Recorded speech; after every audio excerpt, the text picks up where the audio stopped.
9 Desember 2018 di lokasinya itu di kampus B ya, Pusat Bandar Lampung. Jadi ini menjadi penting beberapa hal.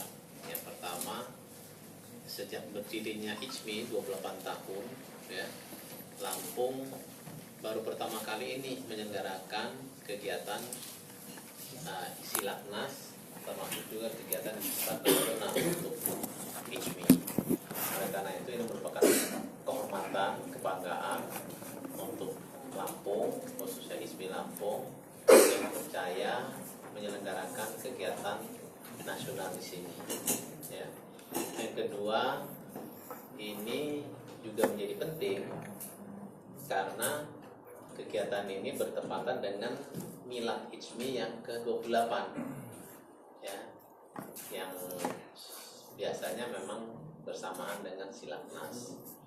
Dan yang ketiga, ini menjadi penting karena bersamaan itu juga akan ada deklarasi Ikatan Cendekiawan Muslim ASEAN.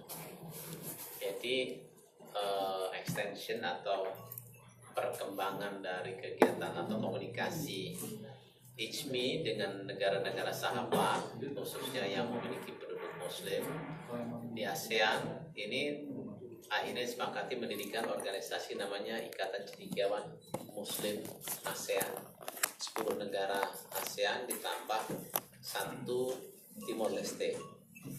Jadi kalau 28 tahun yang lalu IJMI dideklarasikan di Malang, ini akan menjadi sejarah juga IJMA dideklarasikan di Lampung. Ya, akan dideklarasikan di Lampung.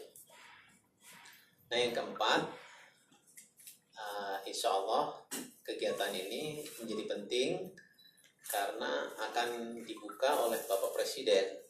Ya, kemarin kami termasuk saya dan Pak Sekjen sudah audiensi dengan Bapak Presiden yang ditemani Mensesnek.